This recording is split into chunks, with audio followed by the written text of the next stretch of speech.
Hi, welcome to our second class in Unfinished Tales here tonight. I am looking forward to talking about the story of Turin as much as I ever look forward to talking about the story of Turin. I do really like the story of Turin, and I've come to enjoy it more. I have a bit of a hard time because I find it very moving, but it's very sad, and I find it hard to take in large doses sometimes. But anyway, nevertheless, I'm looking forward to talking about it. Before we start, I just wanted to mention something that I know that several of you are familiar with. This week is an exciting week for me because our official classes have started at the Mythgard Institute. Not just the Mythgard Academy class that we are currently doing, but the courses that we're running in our master's degree program have begun this week, and it's been really cool. I just taught my first session of my Chaucer class last night, and I'm still very excited about getting to do Middle English again. It's been a while since I've done Middle English, and it was a lot of fun to do Chaucer again, and it's been fun seeing people start in with our other classes, Celtic mythology and children's fantasy literature, and the Gothic tradition. So it's been really it's been a fun week as those classes have been getting off the ground. I just wanted to make sure that everybody is kind of aware that these classes exist. A lot of people had expressed interest to me in wanting to go deeper. So you love fantasy literature, you love Tolkien. A lot of people have been looking for an opportunity to really study these things in more depth, and to get themselves to the place where they are, able to even write and publish on these works. And many of our Mythgard students have already realized that goal from, being serious but casual fans to really digging in and following their passion further. It's been really fun to be a part of. So if you are interested in thinking about our Mythgard classes and more of what they're about, you should definitely check that out. This is still the first week of the semester, so there's still time to join even this semester, though of course we'll be continuing with our classes in the semesters to come too. So you can find those at our website, www.mythgard.org. Okay, well, tonight we are going to... Wow, Brianna, you have like 18 topics you want to talk about. That's awesome. I'm not going to do them all at once. I want to start off with a little bit of the very rough summary of the development of the Turin story over time, again in Tolkien's life. Just as we did last time looking at the Unfinished Tales as a whole and sort of where they fit in, I want to look a little bit at the progress of the Turin story. I say a little bit because it's really complicated. Christopher Tolkien, in the introduction to The Children of Hurin, calls it the most complicated and sort of difficult to piece together of all of the sort of manuscript stories that his father left behind. But let me give you a little bit of an overview anyway. Even if a crude and incomplete one. It all began very early on in Tolkien's life, when he was in his early 20s. And he loved the Kalevala, that is the national epic of Finland. And in particular, he was very taken with one story that is told in the middle of the Kalevala, the story of Kullervo. And the story of Kullervo is not exactly, of course, the story of Turin, but it has many elements which people who are familiar with the story of Turin will find very familiar. The incest with the unknowing incest with the sister is there. The suicide and talking to his sword is there. There are a whole bunch of elements which were there in the Kullervo story. So the first step in the process of the Turin-Turambar story was Tolkien basically filling out his own version of the Kullervo story. He wrote a version of the Kullervo story where he was sort of beginning to make it his own. It wasn't just a translation. He was not just, sort of redoing or rewriting it. Well, he was rewriting it. As I said, he was sort of more making it his own. Then from there, he integrated the Turin story, which is based heavily upon especially his Kullervo story. He integrated that into the Book of Lost Tales, which of course I mentioned last time. That's that very first collection of these mythological stories that he wrote back in the teens, the 19 teens. So Turambar and the Foaloke, which is the dragon, was part of that initial collection. After the Book of Lost Tales period, he started writing a long poetic version. I mentioned this last time as well. In alliterative verse, he started writing a full epic poem treatment of the Narni Hin Hurin, the alliterative Narn. He didn't get all that far in it, but he wrote quite a bit, and had so you see his impulse here is to now develop the Turin story more, and his first choice of mode is poetry, and alliterative poetry more particularly, which I think is kind of interesting in itself for reasons I'll come back to later.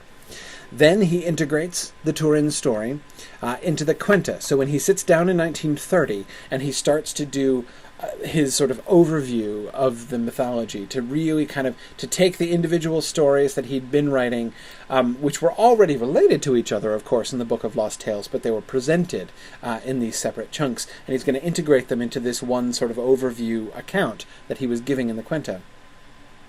And of course he includes the Turin story quite prominently there. More on that in a little bit. Then after that, so that's in the early 30s. Then in the mid to late 30s, he starts writing this text, the one that we're reading here in Chapter 2 of Unfinished Tales. He does the first half of that, and then it breaks off. And it breaks off at the place where Christopher Tolkien says, "See the Silmarillion," right? When they're in Barin Danwith, the memes place on Amon Ruth.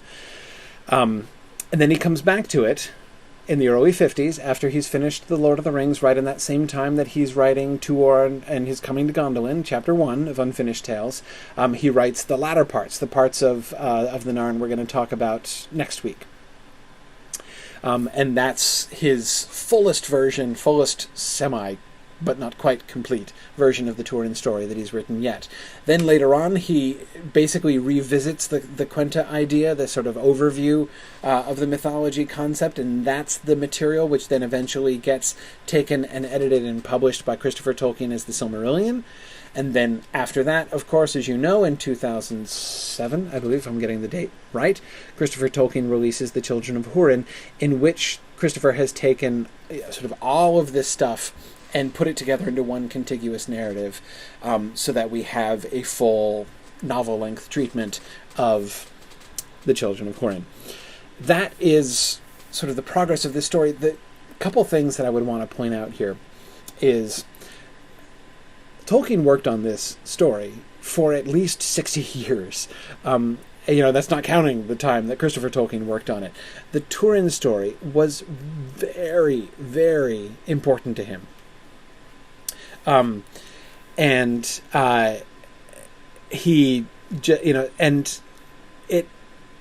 think, therefore, is something which is really deserving of special attention by us. It's one reason why I have kept coming back to the Turin story, even though I kind of avoided it for a long time, as I think I confessed last time.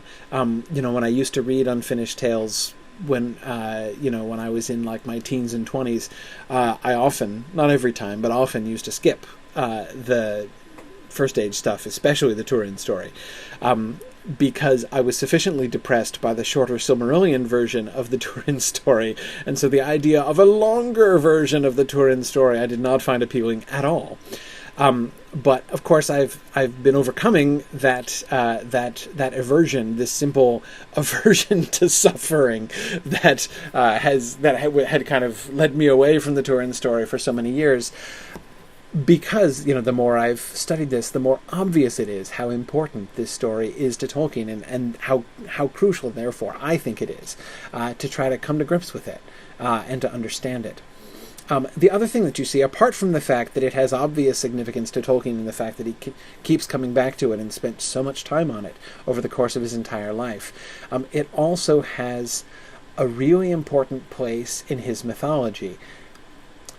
And an important place which is, I think, the more conspicuous for being counterintuitive. That is to say, Eärendil also has a really important place in the mythology that Tolkien created.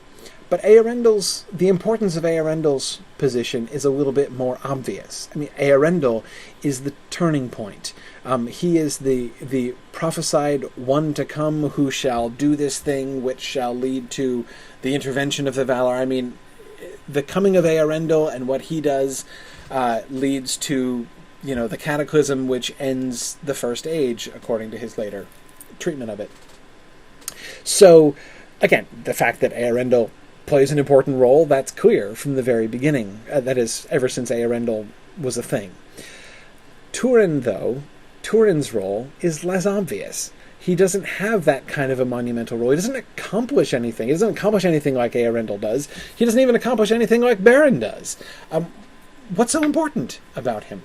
And then you go back, if you actually go back and look at the earlier versions of the Turin story, and you discover that Turin and Tuor also have a actually quite remarkable role in Tolkien's mythology. Indeed, both of them play an apocalyptic role in Tolkien's mythology. If you don't know what I'm talking about, let me show you. So, first, we'll start with Tuor. This is sort of a little segue from last time. And this is actually, it's something that I had wanted to bring up last time but didn't get around to. So I'm going to start with it today because it leads us into Turin anyway. And that is, I spent some time, at times perhaps confusingly, talking about the difference between the Tuor story as we get it in Unfinished Tales and the Tuor story as it existed in the only other... the only at all complete version of the Tuor and the Fall of Gondolin story, which is the one in the Book of Lost Tales, that first one that Tolkien ever wrote, and ended up being the only time he ever completed a finished version of the Fall of Gondolin. But the differences that we can see in the Tuor story and the Gondolin story as it's being envisioned in Chapter 1 of the Unfinished Tales in that bit, we can see some quite significant differences to how it was going before. And I didn't even talk about what I feel to be the most significant shift, that is the biggest core difference between the Book of Lost Tales, Fall of Gondolin, back in 1917, and the later, in the 1951, of Tuor and his coming to Gondolin. And that is the role that Tuor, and by Tuor's message, Turgon, was supposed to play in the bigger schemes of things. So I'm gonna read two passages here from the Quenta. Again, this was written in 1930. It's that first sort of summary overview of the mythology that Tolkien was writing. So this is the description of Tuor. This is basically the bit of the Quenta that corresponds to the Tuor story we read last time. But now Ulmo bade him make all speed to Gondolin, and gave him guidance for the finding of the hidden door. And words were set in his mouth to bear to Turgon, bidding him prepare for battle with Morgoth ere all was lost, and promising that Ulmo would win the hearts of the Valar to send him succor. That would be a mortal and terrible strife, yet, if Turgon would dare it, Morgoth's power should be broken, and his servants perish, and never after trouble the world. But if Turgon would not go forth to this war, then he must abandon Gondolin, and lead his people down Sirion, ere Morgoth could oppose him, and at Sirion's mouth Ulmo would befriend him, and lend his aid to the building of a mighty fleet, wherein the gnomes should sail back at last to Valinor. But then grievous would be the fate of the outer lands. Tuor's part, if Turgon should accept the counsels of Ulmo, would be to go forth when Turgon marched to war, and lead a force into Hithlum, and draw its men once more into alliance with the elves, for without men the elves shall not prevail against the orcs and balrogs. Okay, so you can see, obviously, the huge difference, right? The huge difference is, what is the message that Ulmo is sending? Of Tuor and his coming to Gondolin, in Chapter 1, as we were reading, the message that Ulmo gives to Tuor is to tell, he is telling Turgon that it's time to go, right? Don't love too well the works of your own hands. Be ready to leave when I tell you. He's basically giving, not an eviction notice, that's not quite right, but his message to Turgon is, run. Gondolin is about to fall. If you stay there, Gondolin will fall. The message to Turgon in the earlier version, and this was also, we see this also sort of in this period, the message to Turgon was fight, attack. If you come out of Gondolin now and assault Morgoth, you'll win. Think about that from the standpoint of the published Silmarillion. That seems almost inconceivable, doesn't it? But that was the initial thing. That was Tuor's message. Turgon was to be the pivotal point in the victory over Morgoth. And if you think about it, you can still hear some echoes of this idea. Tolkien, when he revised his stuff, he was very, sort of persnickety and always going back and tweaking things and revising them. But he very rarely completely overhauled stuff. That is, when you go back and you look at later versions and compare them with earlier versions, you can always see some things that instead of changing them, he's just incorporated them and kind of recontextualized them. Right? You can still see, memories of those older versions in his revised stuff. And one of the places where I think we can see this in the Silmarillion, the published Silmarillion, you may remember the reference to how concerned Morgoth was about Turgon. That he, his victory after the Nirnaeth Arnoediad, his victory over the elves and men in the north seemed complete, but he was not comfortable because Turgon had escaped him. And there's that reference to the fact that even when they were back in Valinor, before Morgoth, when he was unchained there in Valinor, and before the Noldor had come back. And by the way, of course, the reference to gnomes here, that means the Noldor. He was still calling them gnomes before he abandoned the word gnome because it had too many other associations, and he decided to stop fighting against those. So the gnomes are the Noldor. Sorry. So Turgon. So anyway, so there's that reference in the published Silmarillion how even back in Valinor, Morgoth had always trembled when Turgon walked by. Like, he had always been uneasy. Whenever he saw Turgon, his heart was troubled. Right? He had some kind of premonition that through Turgon, evil would come to him. And I remember in the published Silmarillion, I always ended up finding that a bit odd. I was like, well, very indirectly in the published Silmarillion, right? In that Turgon, Tuor comes to Gondolin and then begets Eärendil, with Turgon's daughter, and Eärendil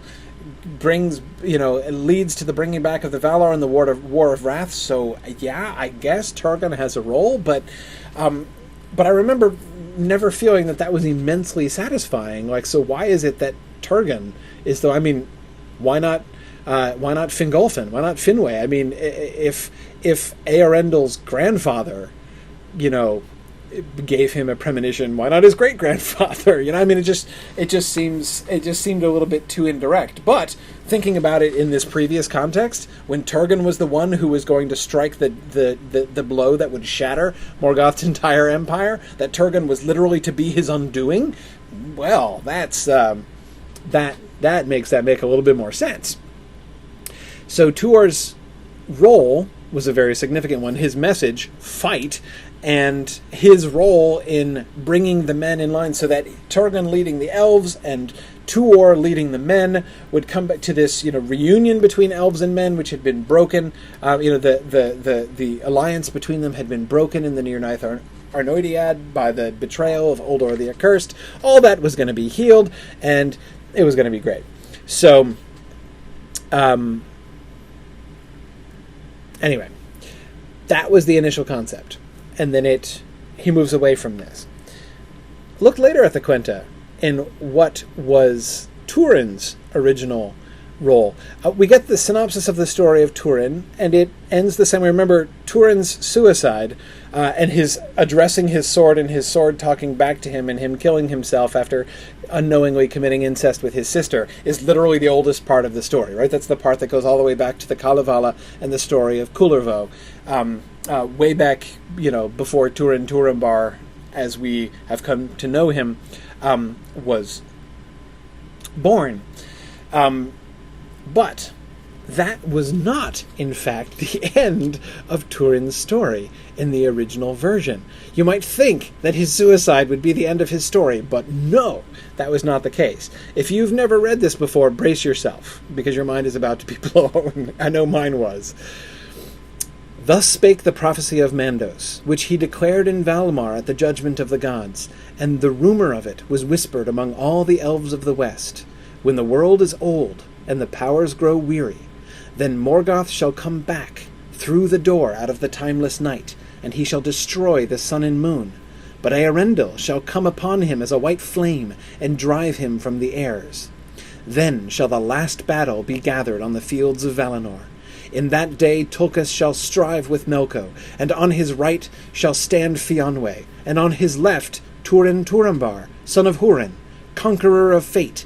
And it shall be the black sword of Turin that deals unto Melko his death and final end.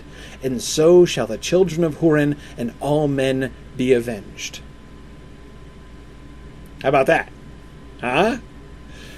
Turin will come back from the dead. Apparently, there's Christopher notes that there's a pencil notation next to the margin of this manuscript where Tolkien adds from Mandos, that Turin returns from Mandos to fight alongside Tulkas and Fionwe. And Turin, with his black sword, will kill Melkor. He's the one who will kill Morgoth. Bet you didn't see that coming, did you? I mean, it's amazing. It's amazing. And again, at the very least, the thing that I would want to take from this is the significance, as I said, the importance of Turin's place in this mythology in Tolkien's mind. Why he would reach for Turin. And have him there. Have him be the one who strikes the death blow. It's amazing. It's just amazing. Conqueror of fate. Huh? Conqueror of fate. Evan asks, which decade is this version from? Around 1930 is when this is from. He was writing this at the same time he was writing The Hobbit. That's the time frame that we're talking about here. Rich asks, is this the only instance of an Armageddon myth in Tolkien's work?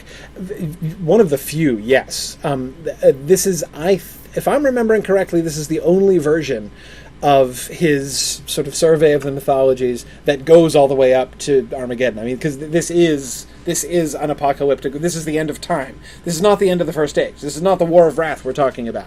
We're talking about at the end of days, the final battle, the last battle on Earth. It's he becomes really Master of Doom. It actually works. Kay says, how can Turin come back from Mandos if their fate after death is not known? One might speculate that is perhaps one of the reasons why Tolkien jettisoned this idea. After this, if I'm remembering correctly, and somebody who knows the history of Middle-earth series should remind me if I'm misremembering, but I don't think there's any reference after this text to this incident, to Turin's resurrection. I think it drops out quickly after 1930, so we don't see it coming back here again. We don't know. He never explained. Alden was just asking, why did he abandon this version? We don't know. He doesn't. He didn't explain it. And this is something which, in his commentary on these texts, sometimes Christopher Tolkien speculates, or occasionally will even mention something that his father had said or written about what why he was moving in a particular direction, but very often he does not give us anything like that. So we don't really know. And to me, speculating about that is of limited usefulness. It's not utterly without use, but it's of limited usefulness to try to guess why it was, what Tolkien was thinking when he made that change. But the fact of the change is really fascinating. So again, you see, and notice the way that it's couched here. There's the only kind of explanation. It's not really an explanation, but the only kind of indication of why it is that Turin has been chosen for this is that so shall the children of Hurin and all men be avenged. That Turin is standing in the place of humans, of humanity here, and he is striking a blow on behalf of humanity against Melkor. That's really interesting. That, to me, is a pretty good indication.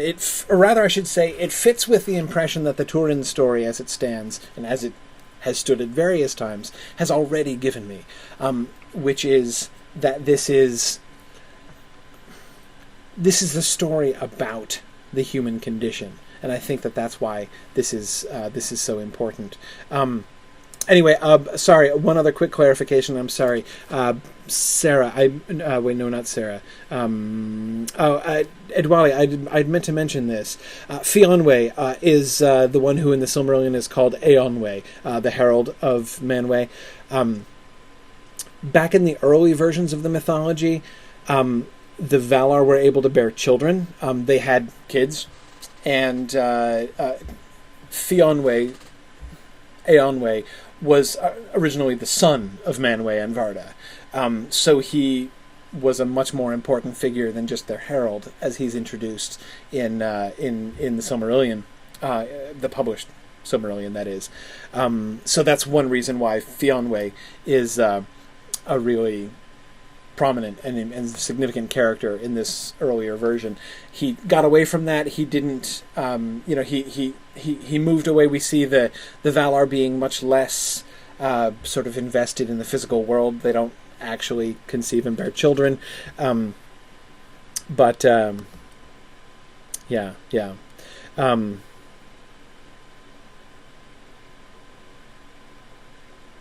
Good. Eduardo, thank you. Eduardo is reminding me that there is a small reference in the Peoples of Middle-earth. That is, he doesn't retell the story, but he does allude to its existence.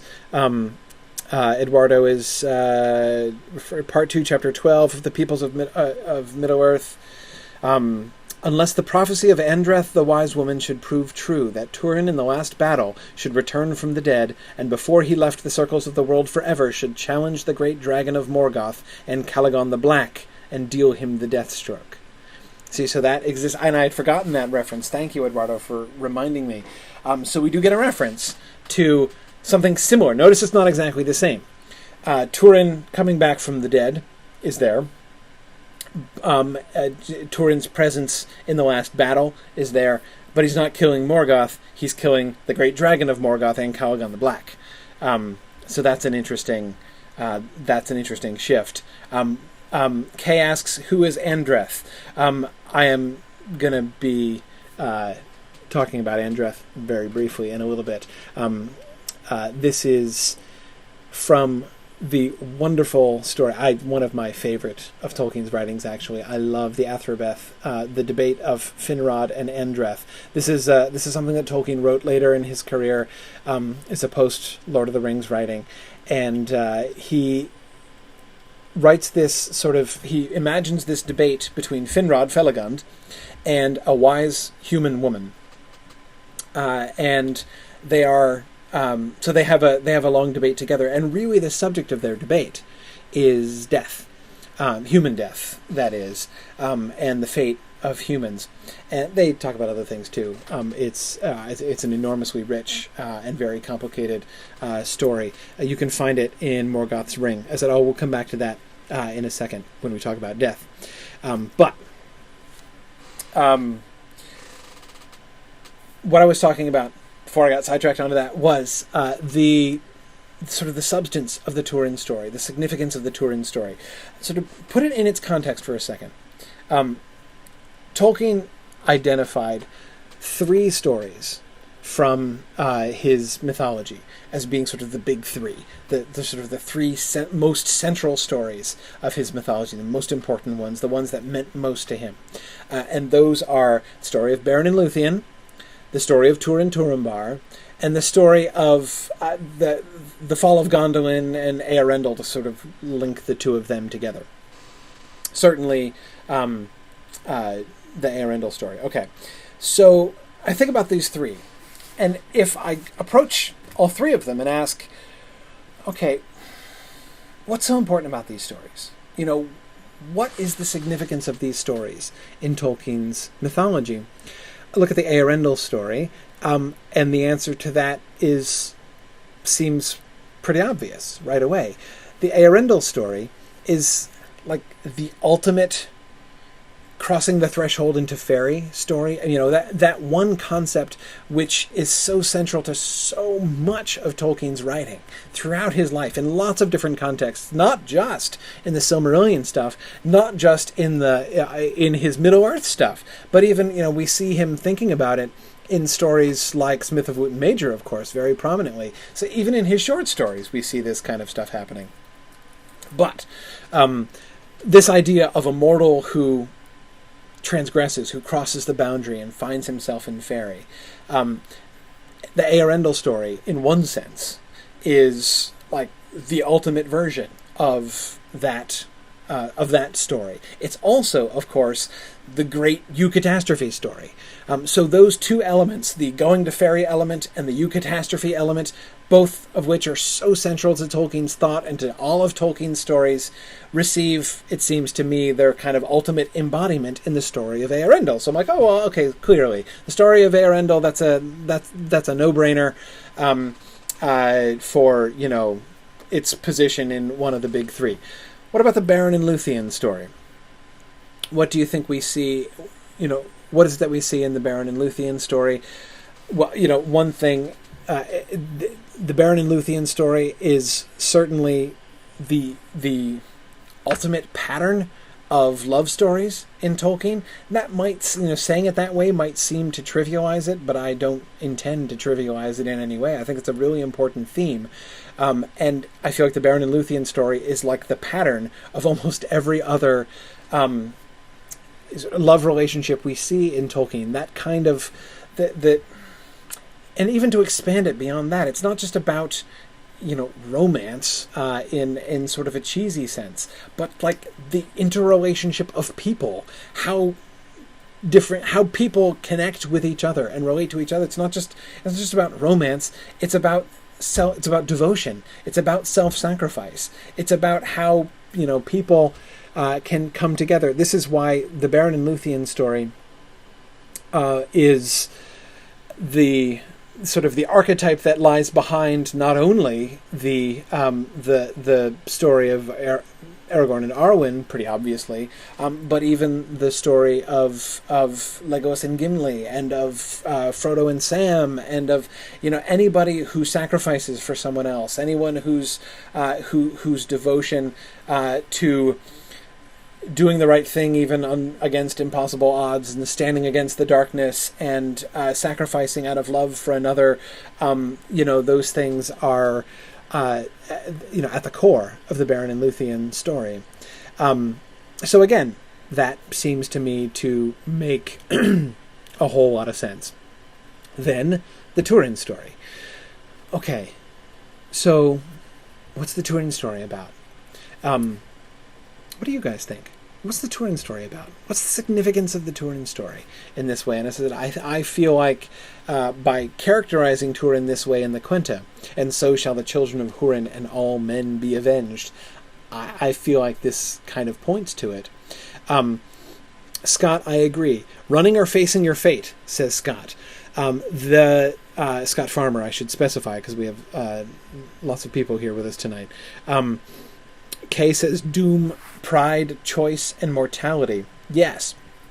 The question of our relationship with fate, the relationship between doom and doom, between fate and choice. Of course, the word doom is such a wonderful word because it can be used in both senses, right? But the doom is something that you declare, that you decide. It's also something that can be laid upon you.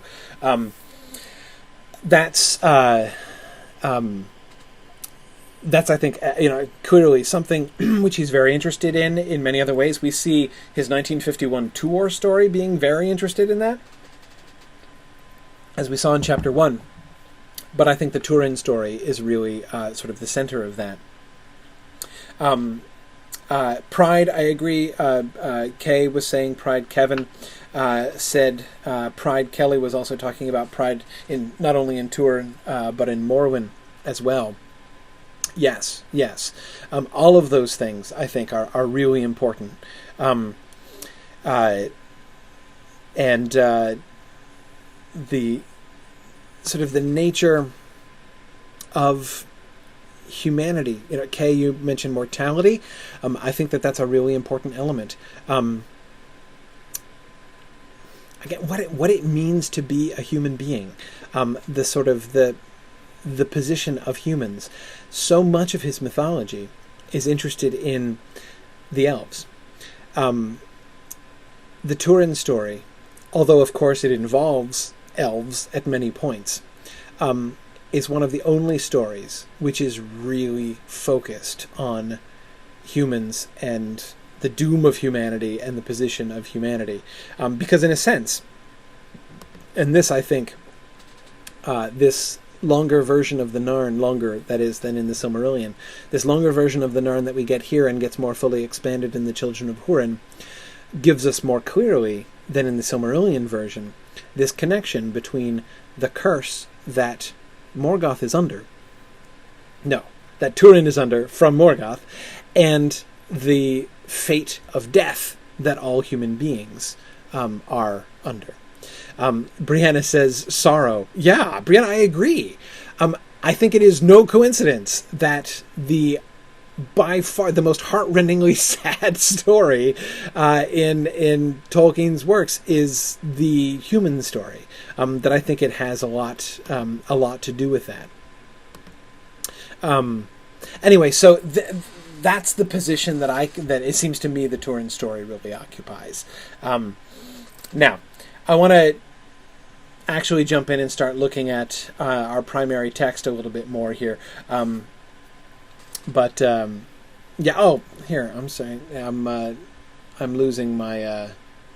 getting all caught up in reading your comments, and so I'm losing my schedule. I had meant, of course, to post. I had gotten several questions, some of which I'm saving, and some of which I'm going to talk about in the context of the passages we're going to discuss. But Ed had asked me this question, which I think is a really good question. What's the point of this story? Turin's tragic flaw, if anything, is the consistent inability to make good decisions, and indeed at times the complete lack of morality. He makes Hamlet look competent and decisive, he says. So why is Tolkien so in love with this story? Why is Turin held up as a great hero, the one that will be called back from death to finally annihilate Morgoth at the end of time? He doesn't deserve the accolades, so why does Tolkien invest him with them? That, I think, is a question that a lot of people have, and so that's what I want to be thinking about, and I want to be thinking about sort of the bigger terms. What is it about this story? What do we really see in Turin? And this is where I feel that the expansions that we get here really start to have a significant impact. That I feel that when you read this story, this is why I really like the Children of Hurin, and I should mention as a side note, I'm not going to talk all that much about the Children of Hurin. I want to try to stay focused on the Unfinished Tales text, primarily because this is a class on Unfinished Tales, and so that's what we're reading. And you know, that looking at the further steps that Christopher Tolkien took to integrate these things into that final text, which he called the Children of Hurin, is sort of beyond the scope of what we're doing here. But anyway, I really love the Children of Hurin. It is my favorite version of the Turin story, because I feel that so many of the things that get skimmed over in the shorter version of the Turin story, it preserves the overall shape of Turin's own personal story, but it strips it of those elements and those aspects of Turin's life and of Turin's story, which to me serve to inform the overall reading of the story much, much more. That is, I really miss or rather, let me say it the other way around. When I get the additional details about Lalaith, when I get his conversations with Sador Labadal, the maimed woodwright who is his friend when he is a child. I love the Sador passages. I feel that the conversations between Turin and Sador, even just the character of Sador himself, who serves, as do several characters in this story, as a kind of foil for Turin. The self-maimed one who fled from his fear and end up discovering, as he warns Turin, that he just had taken a shortcut to it. You can see the parallels between Sador and Turin. The way that these things just sort of emphasize the shape of the story so much more. I think really alter for me the impact that this story has. So in the end, I am very glad that we got. So despite the fact that in my younger years I was resistant to reading a longer Turin story, I find it much more satisfying and much more easy to kind of put together. Okay, let me then move on to our first passage here. So this is one of the aforementioned conversations between Turin and Sador. Then Turin asked him, "What is fate?" He's just been asking about Lalaith, his sister, and the comment that he had heard his father Hurin making about how Lalaith was like an elf child, and he was asking Sador, was she like an elf child? And Sador says, well, elf children and human children are kind of similar at first, except human children grow up faster. They're briefer, as he says. But that's the fate of men, he says, which leads Turin to say, what is fate? As to the fate of men, said Sador, you must ask those that are wiser than Labadal. But as all can see, we weary soon and die, and by mischance many meet death even sooner. But the elves do not weary, and they do not die save by great hurt. From wounds and grief that would slay men, they may be healed, and even when their bodies are marred, they return again, some say. It is not so with us. Then Lalaith will not come back, said Turin. Where has she gone? She will not come back, said Sador. But where she has gone, no man knows, or I do not. Has it always been so?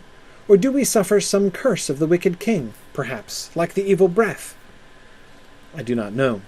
A darkness lies behind us, and out of it few tales have come. The fathers of our fathers may have had things to tell, but they did not tell them. Even their names are forgotten. The mountains stand between us and the life that they came from, flying from no man now knows what. Were they afraid? Said Turin.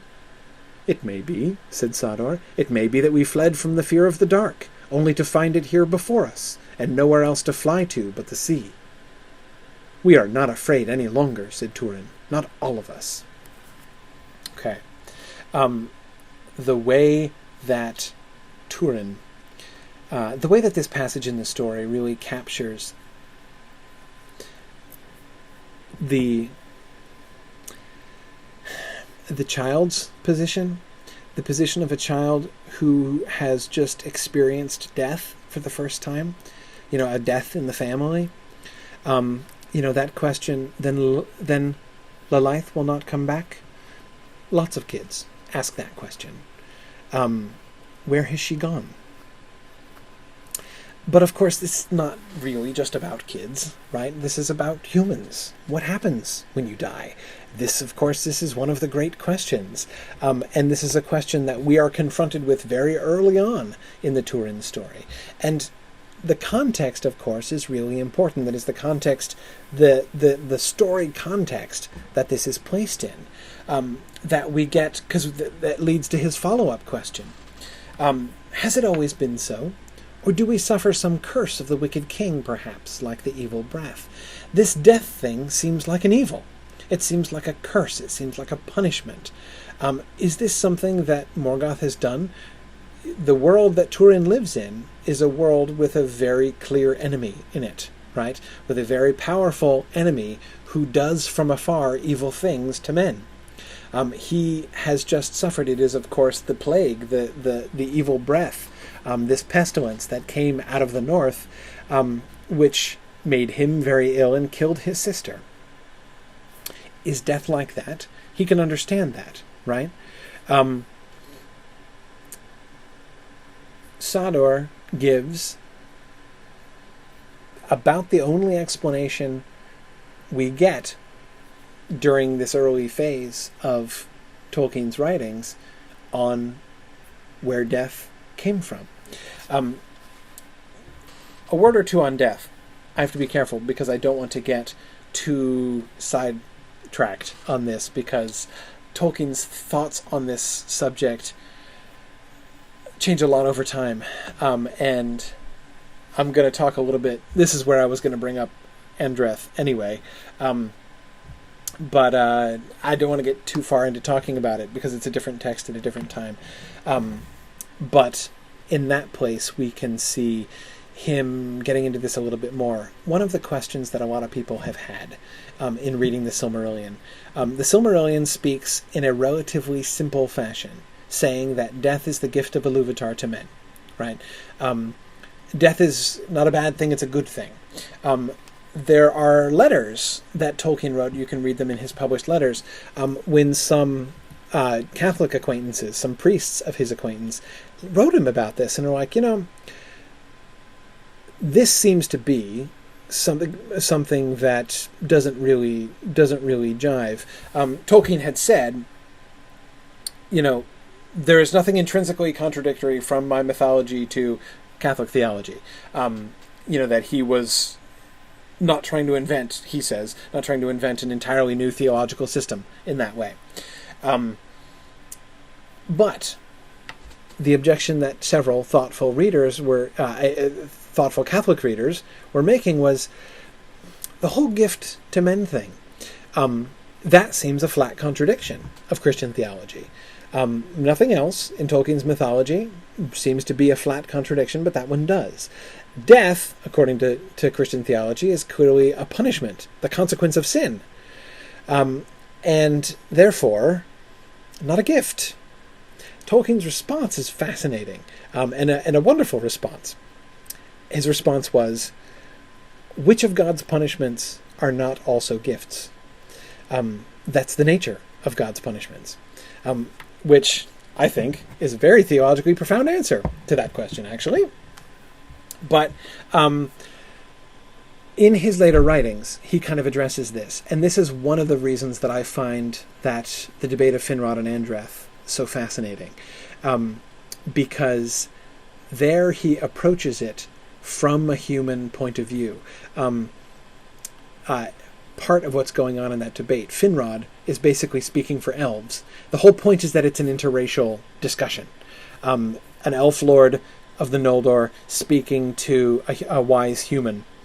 And Finrod is basically articulating the elvish party line, which is what we get throughout the Silmarillion.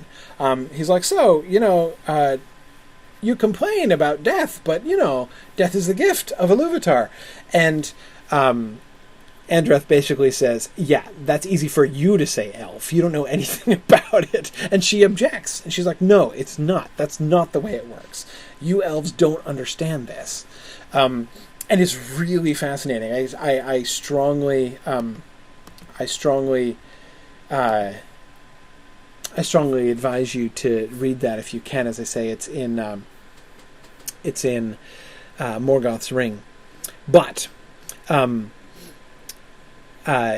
anyway, the point is that he's sort of coming at it from a different angle and sort of rethinking it. He's not just throwing away the concept of the gift of Iluvatar to men, but he is sort of qualifying it and rethinking it in some ways in those later on passages. And when he does that, he fleshes out this reference that Sadar makes. A darkness lies behind us, and out of it few tales have come. Well, we get one of those tales. At the end of the Athrobeth, Christopher publishes a version of the original, what is essentially the Tolkienian Garden of Eden story. The story that gets alluded to very, very briefly, if you recall, in the Silmarillion, about how when men awoke for the first time, Morgoth himself went to investigate. And that when humans came into the West, there seemed to be some evil in their past that lay behind them.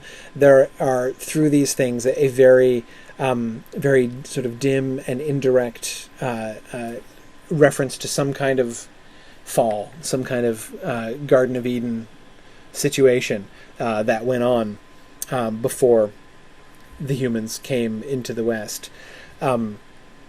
We get that story. He actually told that story, the story of the Garden of Eden situation. When this guy shows up and says, "Hi, I am the giver of gifts." This might sound familiar to you, perhaps.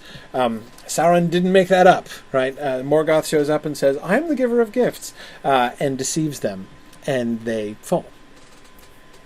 And death comes as a consequence. One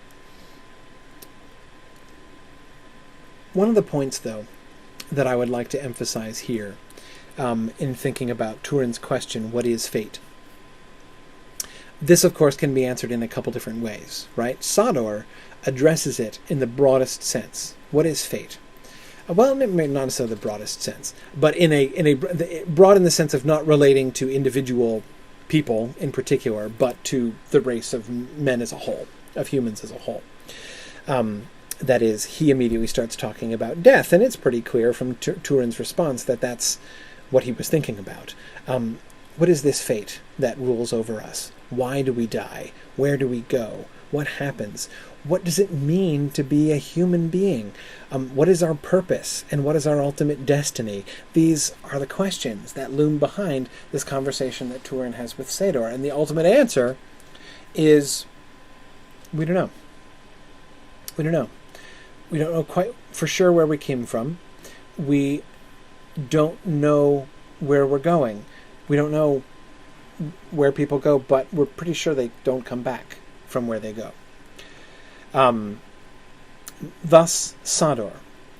Hurin, who has had more instruction than Sador, who has spent more time with the Eldar, thinks about this a little bit differently. Let's look at Hurin's conversation with Morgoth.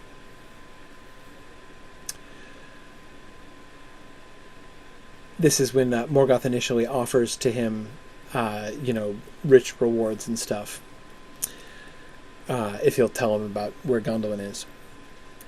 But a fool is he who accepts what Morgoth offers. You will take first the price, and then withhold the promise, and I should get only death if I told you what you ask. Then Morgoth laughed, and he said, "Death you may yet crave from me as a boon." And then he took Hurin to the Howth in Near Knife, that is the Hill of the Slain, the pile of the dead bodies of Hurin's people. And it was then new built, and the reek of death was upon it. And Morgoth set Hurin upon its top, and bade him look west towards Hithlum, and think of his wife, and his son, and other kin. For they dwell now in my realm, said Morgoth, and they are at my mercy. I'll just pause for a second here. Notice the associations with death. Again, thinking about death coming from that earlier passage. I should get only death if I told you what you ask. That is, you would reward me, but if you rewarded me, you would only reward me with death, which, of course, Hurin is suggesting is not really a reward at all. And Morgoth plays on that. You might actually still beg me to give you death. You might wish I would give you death. And then he takes him to the Hill of Death, the Hill of the Slain, and has him look towards his homeland and towards his wife and his children from the vantage point of the dead, of death itself. And he says, now they dwell in my realm. And from where they're standing, it's, I think, hard not to associate that word with death. It's, is death Morgoth's realm? Is that what we're seeing here? Death is his to give, what he rules over. That seems to be, a trend sort of in the imagery here of this passage. They are at my mercy, he says. You have none, answered Hurin, but you will not come at Turgon through them, for they do not know his secrets. Then wrath mastered Morgoth, and he said, Yet I may come at you, and all your accursed house, and you shall be broken on my will, though you all were made of steel. Then he took up a long sword that lay there and broke it before the eyes of Hurin, and a splinter wounded his face, but Hurin did not blench. Then Morgoth, stretching out his long arm towards Dor-Lomin, cursed Hurin and Morwen and their offspring, saying, Behold, the shadow of my thought shall lie upon them wherever they go, and my hate shall pursue them to the ends of the world. But Hurin said, "You speak in vain, for you cannot see them, nor govern them from afar, not while you keep this shape, and desire still to be a king visible upon earth." Okay. Question. What do you think? Why does Morgoth get mad? What ticks Morgoth off? Wrath mastered Morgoth. Why is he so angry? But you will not come at Turgon through them, for they do not know his secrets? I mean, okay. Maybe that's a little frustrating. Darn it, I was planning on kidnapping your wife and son and torturing them! Okay, but why? What is he so angry about? What do you think? What do you think?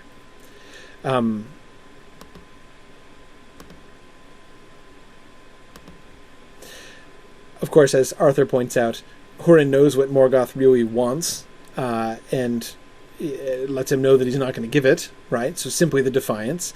Don Standing says his bluff has been called. Yes. Both Sharon and Kevin are pointing out he can't master Hurin's will. Hurin has withstood him. Brandon points out that he's angry that Hurin answers him in humility. I think it's a good way of thinking about it. Tom Hillman says, so much for the master of the fates of Arda. Gord points out, in the defiance is the suggestion that there is another greater power that could be chosen. Yes, good. This is a kind of rebellion much more significant in its way than the armed rebellion. Or to say it perhaps in a much better way, this is the embodiment of that rebellion against him. But the difference is that it's succeeding. Those who are opposing him in arms, he can tell himself that he is in the process of crushing them, right? Hurin is uncrushed, though defeated, though standing on the corpses of his people. The huge pile of his corpses so large it makes a hill from which he can see out over the land, yet still standing in that place, Hurin's will is unbroken.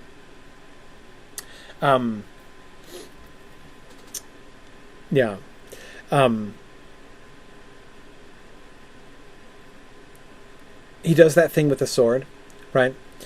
You shall be broken on my will, though you all were made of steel, right? And he breaks the sword to show how he can break even steel.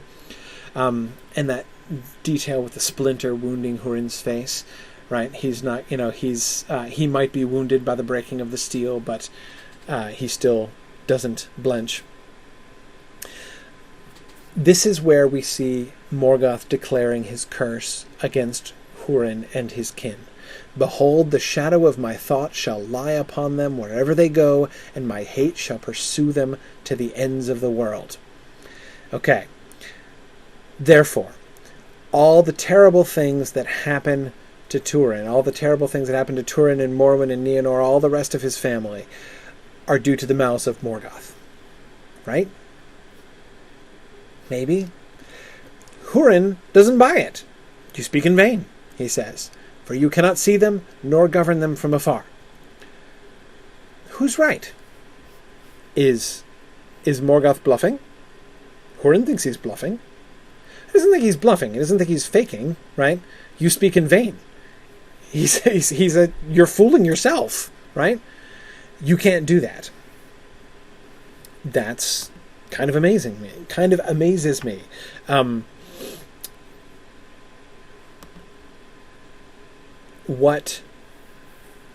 think we should come back to this passage. I want us to be thinking about this. It seems to me that the truth lies somewhere in the middle. Turin's story seems to me to suggest that both Morgoth and Hurin have something going for them here. Morgoth does seem to be able to influence. The curse of Morgoth does seem like a potent curse. It works. But he does not have the control that he thinks he does. Hurin's skepticism is also, I believe, justified. Bree says, Bree Ma says, Hurin believes in choice over fate or doom. Yes. Alden asks, is the pride of Hurin blinding him?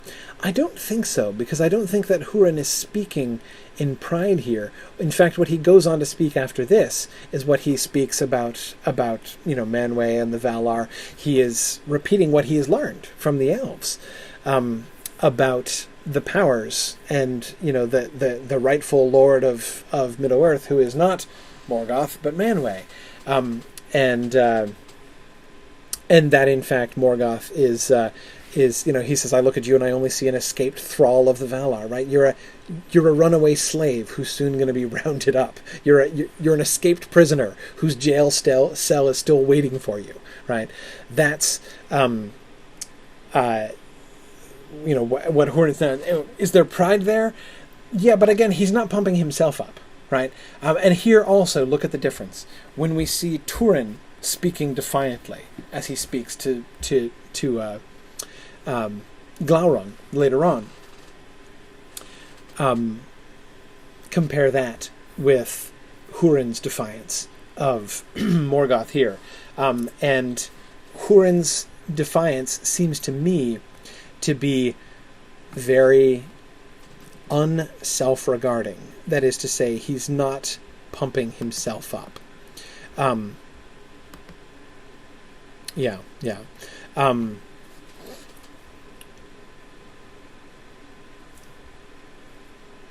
When he talks about Manwë and the Valar, you may recall, Morgoth responds by saying, oh, you've learned your lessons by rote, right? In other words, you're just repeating all this junk you've learned from the elves, right? They don't know, right? I'm the boss. I was there. The elves believe this, but they're wrong, right? We know what Hurin thinks of the elves. Again, that's another part. Heck, I love this version of the Turin story, if only for the little snippets of the extra Hurin snippets that we get. I love hearing about Hurin, I always loved the character of Hurin in the Silmarillion, and I love him 10 times as much in this story. We see the reverence that Hurin has for the elves and for their wisdom, and he completely believes everything that they've told him. And so Morgoth tries to shake his faith in that, right? Yeah, you've learned your lessons by rote. You've memorized all the stuff that they've told you, but they don't know. They are ignorant. I will tell you the real truth. Hurin's response.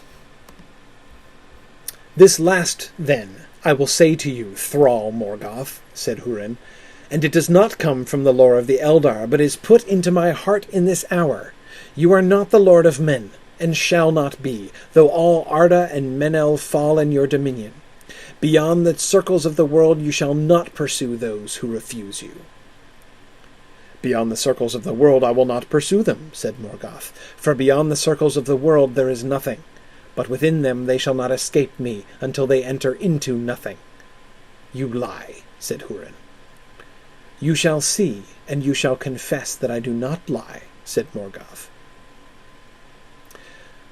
And taking Hurin back to Angband, he set him in a chair of stone upon a high place of Thangorodrim, from which he could see afar the land of Hithlum in the west, and the lands of Beleriand in the south. There he was bound by the power of Morgoth, and Morgoth, standing beside him, cursed him again, and set his power upon him, so that he could not move from that place, nor die, until Morgoth should release him. Sit now there, said Morgoth, and look out upon the lands where evil and despair shall come upon those whom you have delivered to me. For you have dared to mock me, and have questioned the power of Melkor, master of the fates of Arda. Therefore with my eyes you shall see, and with my ears you shall hear, and nothing shall be hidden from you.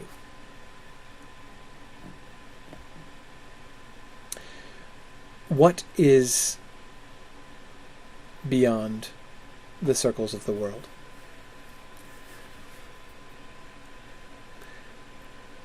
Nothing, says Morgoth. You lie, says Hurin. What is Hurin talking about? when he says, "You lie"? I have a theory here. My theory is that Hurin and Morgoth are having a little bit of a failure of communication in this particular moment. Morgoth has just said two things. Okay, three if you count. Beyond the circles of the world, I will not pursue them. He says, beyond the circles of the world, there is nothing. Thing one. Thing two, within the circles of the world, they shall not escape me until they enter into nothing. He says, you lie. Wait, he lies about both? Or, if not both, which one is Hurin talking about? What lie what is he accusing him of lying him about? Morgoth seems to have a clear interpretation of his statement. You shall see, and you shall confess that I do not lie, said Morgoth. And then he takes him up and puts him in his chair, right? What is it that Morgoth is understanding? Morgoth is understanding that he shall not, that he does not lie about the fact that they will not escape him within the circles of the world, right? Oh yes, it is certainly true that they won't escape me within the circles of the world. Here, I'll show you, right? I will make you look. I will make you watch while I pursue them and while I curse them. I don't think that's what Hurin was talking about. I think that Hurin is saying you lie. He may mean both of them, but I'm not sure he doubts Morgoth. He did say you can't touch that which is unseen. You can't touch them from afar. He does seem to question the power of Morgoth to do this, but I think the more important statement is the first one, because it is upon that that Hurin's first statement there, the statement that was put into his heart in that hour, was based. You are not the Lord of men. Beyond the circles of the world you shall not pursue those who refuse you. Ultimately, men are free. All you can do is make their lives miserable. But that's all. You have no power over the fate of men. Thinking about fate in the way that we've already heard it talked about by Turin and Sodor. You have no control over that fate. The only dominion you have is a petty dominion over our bodies while this life lasts, at best or at worst. But beyond that, you can't go. And this, he says, he is speaking. Hurin claims inspiration when he says this. This is not something he's learned from the Eldar. This is something that is put in his heart, that beyond the circles of the world you shall not pursue those who refuse you. Beyond the circles of the world there is nothing. That's the lie. He can say, I don't think you can successfully accomplish what you say you are planning to do within the circles of the world. But I don't think Hurin would say you lie about that. He'd say you can't, but he wouldn't say you lie. He did say earlier on you can't. So I think it's kind of interesting here that it seems to me that, again, Morgoth is not really tracking with Hurin exactly. He says, Morgoth, there's nothing beyond the circles of the world. Is that a lie? There is the void, remember? And remember that the void, the emptiness of the void, the nothingness of the void, bothered Melkor back in the Anawindaway, right? He wanted it not to be void. Both Jeff Allen and Tom Hillman are remembering the imperishable flame that Melkor couldn't find, right? Yeah. Exactly.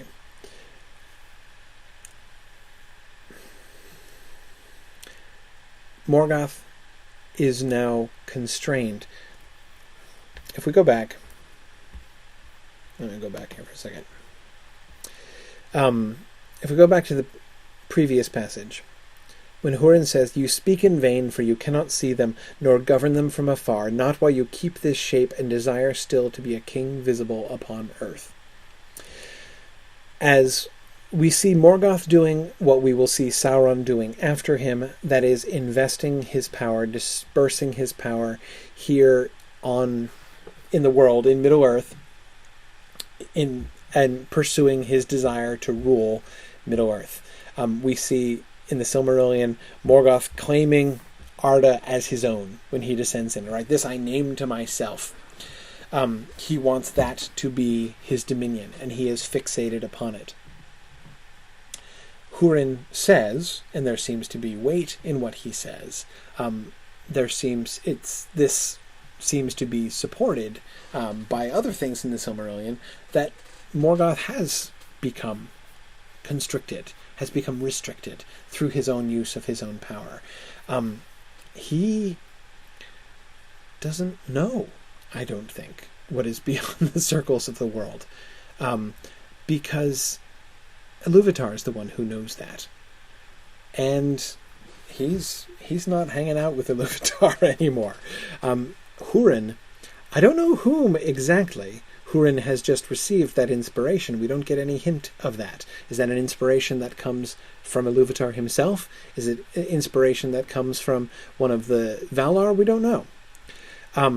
But I am much more inclined to trust Hurin's inspiration here than I am to trust Morgoth's statement, because you can say Morgoth knows better than Hurin, but actually I'm not 100% sure that he does.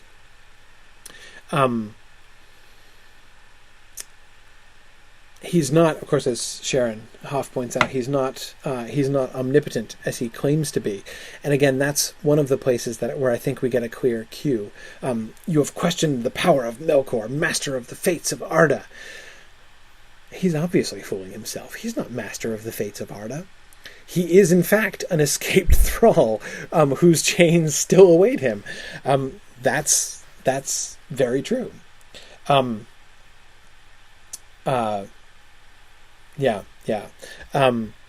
So he is, in his pride, in Melkor's pride, fooling himself. And yeah, as Diego says, ever since he pulled his grand theft Silmaril, he is locked into his one shape through spending his power. Yeah, that's what Hurin is alluding to. That's one of those pieces of Eldar lore that he's talking about. Not while you keep this shape and desire still to be a king visible upon the earth. Yeah, he is restricted. Okay. So where does all this stuff put us? Well, again, backing up a second, thinking about the big picture here. The power of Melkor. We've not been given an answer to the question. As we move from this passage to the rest of Turin's life, the question of to what degree, to what extent is Morgoth's curse, is the evil will of Morgoth manifesting itself in the tragic circumstances of the rest of Turin's life? How much of that is Melkor's curse? And how much of that is simply a consequence of Turin's own choosing? That's a question which we are sort of prompted to ask, because it's prefaced by this debate wherein Morgoth says, I am in control and I am going to make his life miserable. And we see his life indeed be quite miserable. But at the same time, we are given Hurin, who says, you are deceiving yourself. And we have reason to believe that Melkor is indeed deceiving himself. And says, you can't do that at all, actually. So, who is right and who is wrong? I suspect it lies somewhere in the middle. We don't get an answer to the question, but we get a prompting to think in those terms. The other thing that we see is this issue of what, if anything, lies beyond the circles of the world. Lalaith is gone, and she's not coming back. Where has she gone? What is going? What is the fate of men exactly? It's unknown to the Eldar. Sador doesn't know. Hurin doesn't know either. He's not learned it from the elves, because the elves don't know. But his statement, beyond the circles of the world you shall not pursue those who refuse you, contains at least an element of hope, right? There is freedom. Freedom. Where evil can no longer pursue us.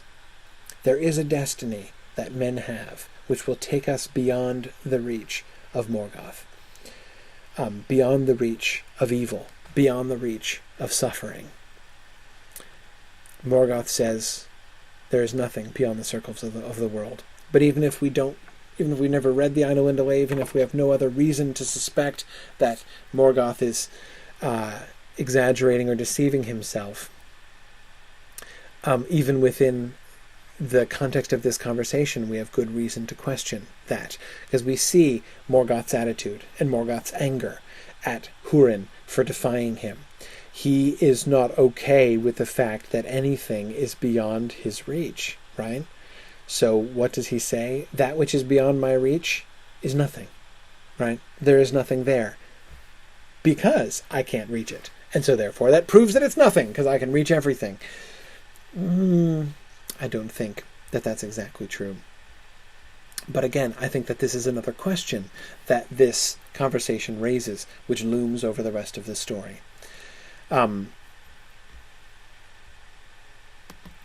the question of Turin's fate, the will of Morgoth, his own choices, comes up again when he's talking to Melian. It's again another conversation we don't get in the Silmarillion.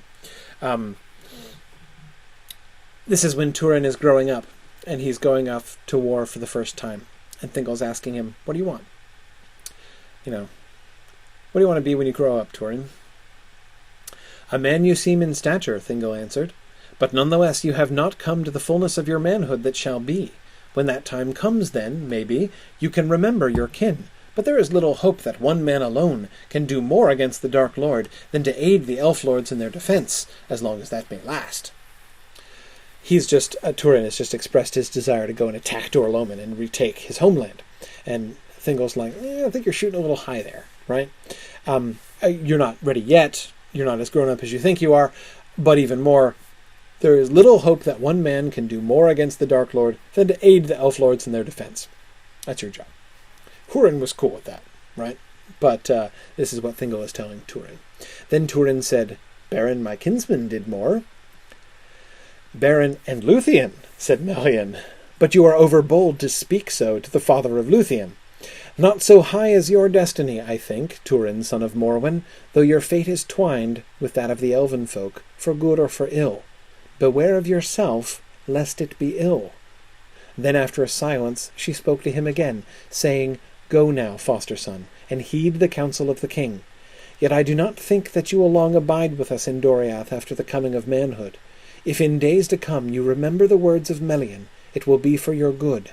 Fear both the heat and the cold of your heart. These are the words of Melian that she wants him to remember in the days to come. Fear both the heat and the cold of your heart. Notice that his fate, as she points to it, when she points to his fate, she is not just talking about the curse of the fate, the doom that Morgoth has laid upon him, of course. Your fate is twined with that of the elfin folk. Not so high as your destiny, not so high as Baron. For good or ill, your fate is twined with the elven folk. Beware of yourself, lest it be ill. Beware of yourself. Melian plainly suggests that Turin's fate is ultimately in his hands, and that seems to be where she comes back to with the take-home message she wants to bring him. Fear both the heat and the cold of your heart. She clearly believes that he has the ability to choose his own path, to determine where he's going to go, and whether his fate will be for the good or the ill of the elven folk. She doesn't think he is barren. And notice where she starts with that. She's pointing out to him, she's not just saying, I knew Beren, you are no Beren, right? She's not just saying that. She's saying, you don't get Beren, right? If you think that Beren, your kinsman, and notice how she acknowledges that Beren is his kinsman by calling him Turin, son of Morwen, rather than Turin, son of Hurin, right? And because Morwen was the kinsman of Beren, so the kinswoman of Beren, so she knows. She's like, yeah, you're related to Beren, but you're not Beren. And she doesn't say that, but meaning you're not as good as Beren, right? You're like the poor man's Beren. That's not what she's saying. She's saying you don't understand. Beren and Luthien did this, right? If you think, Turin, that Beren achieved this stuff by himself, you've totally missed the boat, right? You've totally misunderstood the Beren and Luthien story, okay? You don't have a Luthien, so forget about it, right? You can't do... Beren did what he did in cutting the Silmaril from Morgoth's crown with Luthien's help. Don't take that as an example. Since Beren cut the Silmaril from his crown, I can go and challenge Morgoth. No, you can't. You're not getting it. And yet, he does have a choice. We get a hint, of course, also in this story that there is another positive fate. Again, to sort of back up what Melian is saying here about that he could, in fact, his fate could be twined with the elven folk for good, rather than for ill. And that's in... I'm not going to be talking too much today about the material that's given in an appendix to Chapter 2. The stuff that comes in that middle, the gap section, the whole Nargothrond section, from his time with Mime and Amon-Ruth, where it cuts off, and then it resumes when he goes back to Dor Lomin. And Christopher Tolkien helpfully says, see the Silmarillion to fill in the gap here about his whole time in Nargothrond. And not to mention his totally heart-wrenching accidental slaughter of Beleg Strongbow, which is still one of the most painful moments in literature, as far as I'm concerned. However, the snatches from those from Tolkien's notes about those parts of the story that Christopher Tolkien supplies in the appendix there of the Unfinished Tales story, and which we can see integrated more thoroughly into the story in the Children of Hurin. I'm going to come back to those passages next time. But there's one little bit, because it's connected to what Melian says, that I wanted to point to, and that is one of Finduilas' comments. She's speaking to Gwyndor, of course. But what of your doom and rumors of Angband? What of death and destruction? The Adonethel is mighty. It's Turin, of course, one of his names. The Adonethel, the elf man, is mighty in the tale of the world, and his stature shall reach yet to Morgoth in some far day to come. He is proud, said Gwyndor. But also he is merciful, said Finduilas. He is not yet awake, but still pity can ever pierce his heart, and he will never deny it. Pity, maybe, shall be ever the only entry, but he does not pity me. He holds me in awe, as were I both his mother and a queen. Maybe Finduilas spoke truly, seeing with the keen eyes of the Eldar. I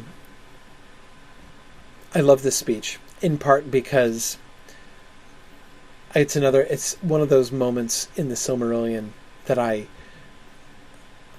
always disliked, that I always was disappointed by, that I always felt sort of fell a little flat when Gwyndor is cautioning Finduilas, and in the Silmarillion she says, Turin neither loves me nor shall. And that's all she says.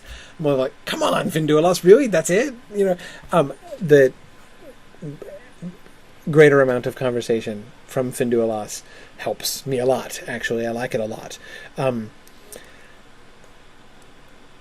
Note her implication here. His stature shall reach yet to Morgoth in some far day to come. I hear in that an echo of his original destiny. The echo of his reaching to Morgoth, his killing Morgoth with his sword. This implication that there is perhaps a high destiny in some far day to come for Turin.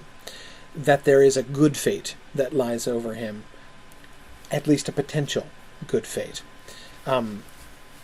And we don't really know. Yana is pointing out the line, "He is not yet awake." I agree, Yana, that's a very intriguing line.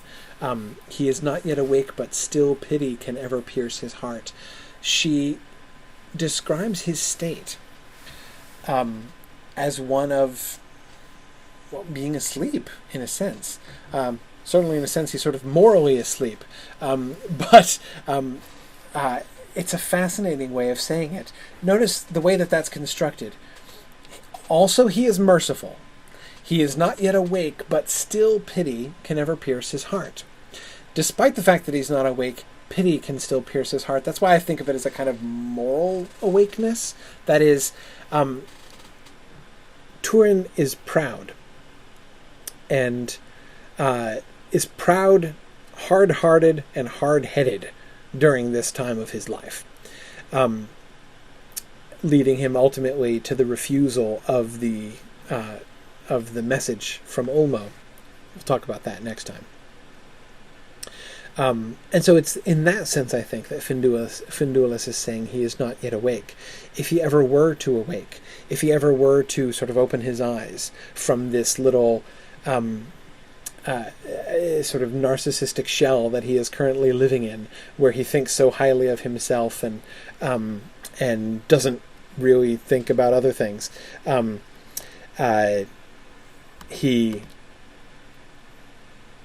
he would be really great. He will never deny pity. Pity, maybe, shall ever be the only entry.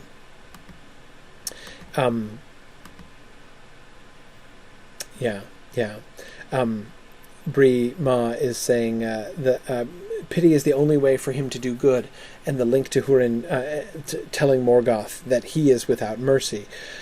Yes, and also, of course, remember the conversation about pity that Hurin and Morwen have about Turin when he gives his knife away to Sador, right? He gives his birthday present. He gives away a present on his birthday, right, to Sador. And Hurin highly approves his act of pity, right? The pity that he has for Sador. That's a great thing about him. And as Scott points out, he pities Meme as well. Yes, pity. Margot asks if pity is sort of the same thing as compassion in Tolkien. Yes, compassion is certainly involved in it, but I wouldn't say that they're identical. Pity is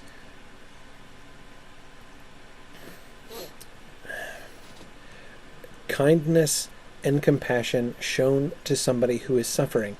The thing about pity, the reason that people don't like pity, the reason people often resent pity, is that there's an implied differential there, right? If one person is pitying another, they are, in one sense, holding themselves above the other.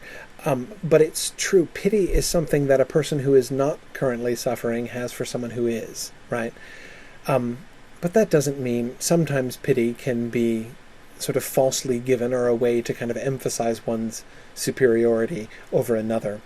I pity you because you don't have what I do, because you are not as awesome as I am. But that's not the kind of pity that Bilbo shows to Gollum. That is not the kind of pity that Frodo and Sam also show to Gollum. That is not the kind of pity that Turin shows to Sador. But it's true that if you are not yourself whole, you cannot pity one who is suffering. If you are suffering equally along with the other person, you can have compassion for them, but not pity in the same way.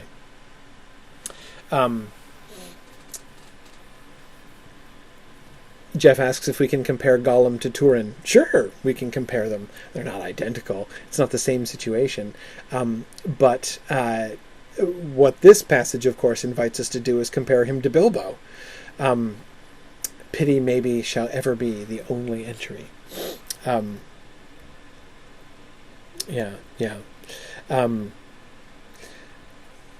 Bree asks, is Turin's pity a part of his pride? No. It is the opposite of his pride. See, again, that's where I think the modern, we tend to use pity only or predominantly in a negative way in the modern world, and we associate it with pride. It's arrogant people who have pity for other people.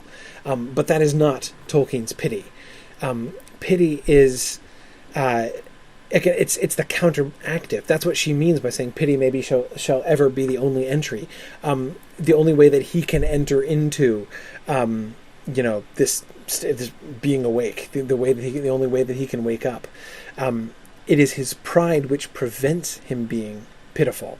Not pitiful, pitiable, pitiful in the old sense of that word, being full of pity.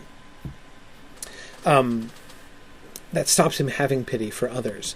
When he is giving away his knife, he is not being proud. He's being humble. He's taking this gift which was given to you. Think about it. The reason that Hurin and Morwen are shocked is that this was a special gift he was given. This is not just like he gave away his present, right? This is like, you, Turin, the heir of Hurin and future lord of this realm, are, now on your birthday coming closer to manhood and the full inheritance of, your future destiny. And we are going to mark that occasion by the giving of this magic knife and this elvish blade, sort of a token of the sword that you shall wield in defense of as the Lord later on. It's the symbolic significance of this gift is obviously very important, very prominent to both Hurin and Morwen. Turin doesn't think of that, right? He only looks at this knife and says, my friend Sador, who has so little, could really use this. He needs good tools for his wood carving because he doesn't have much and he has poor tools. So I'm going to take this knife, which, if he were being proud, he would never give away, right? Because it would be the symbol. It was meant to be the symbol of his position, the symbol of his future career. But instead he gives it away to his friend who needs it for wood carving, or who could use it rather for wood carving. It is an immensely humble gesture, humble in the sense of self-forgetful. He sees that knife and immediately thinks of another, and does not give a second thought to himself and his status and his stature and what it means in the eyes of others. Doesn't give a thought for it. So in that to me is the illustration of how pity is the opposite of pride. Dime asks a wonderful question. Let me preface this before I even repeat Dime's question with saying there is I know no evidence for this whatsoever. However, Dime, that is awesome and I love it. Dime says, I wonder if that knife, if Turin's knife was Sting. Wouldn't that be cool? We don't know. No reason to think so. Sting came from Gondolin, presumably, we learn in there, and so there's no reason to think that Turin's knife would get in there.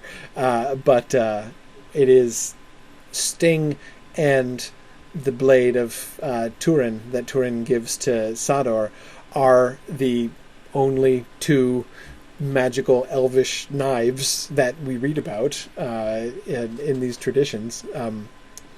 There's no reason, I think, to speculate about. Brianna Melvin still likes the idea that Sting was Earendil's boyhood sword. Perhaps that's at least sort of more plausible. But anyway. Okay, sorry. Wild speculations aside. Anyhow, okay.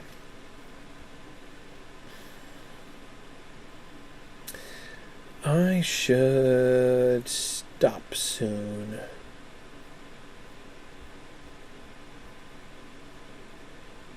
Sorry, I'm doing that thing that I so often do when I come to the end of classes. I'm doing my... Should I just stop now, or should I try to squeeze in something else?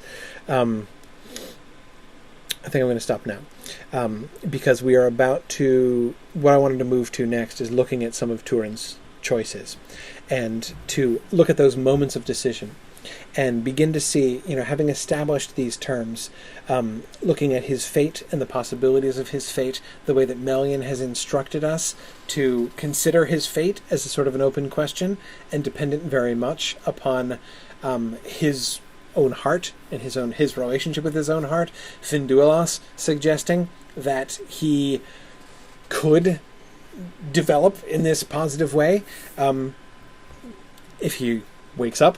But the question is he going to wake up?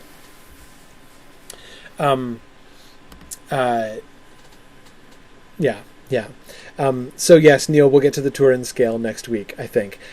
We might as well look at a bunch of those choices together rather than, I was just going to start with a couple of choices and continue next week, but we'll do those next week. I also want to look at Glaurung. And please do pay attention to that appendix section where Christopher Tolkien gives us the fragments of bits and pieces that Tolkien left from his notes on those, the Nargothrond section especially. I definitely want to look at some of the Gelmir and Arminas sections, those two Noldor that Tuor ran into on their way to Nargothrond to deliver this message to Turin. Scott was asking about Neem's earthbread. They're potatoes, I believe. They're not named. Potatoes have only a secret name in the language of the dwarves, but yeah, my understanding is that those are potatoes that Neem has discovered. It's pretty awesome. Yeah, taters, exactly. Yeah, the gaffer's delight. Meme discovered them, so there you go. Yeah, so we'll look. So for the next class, we'll look at Turin's choices. I want to look at his rejection. One of the choices, of course, is the rejection of the advice of Arminas and Gelmir. So do read that appendix section, and then, of course, looking at Glaurung and his relationship with Glaurung as an instrument of Morgoth's curse. Okay, so. Yeah. No. That's definitely where I'm going to stop. So we'll confidently finish Turin next week, and then move on up into the Second Age. So yeah, incest next week, Jordan. That's definitely on the docket for next week. So I'm sure everyone's looking forward to that. Okay. Yeah. Thanks very much, everybody. I look forward to seeing you guys next week, and I should have the recordings of this session up much more quickly than I did last week. So for if you know people who weren't able to attend live, it should be okay. Oh yeah, Scott, I do think we'll keep it clean next week. It'll still be, I hope, comparatively family friendly. So no worries. All right, thanks everybody. Good night.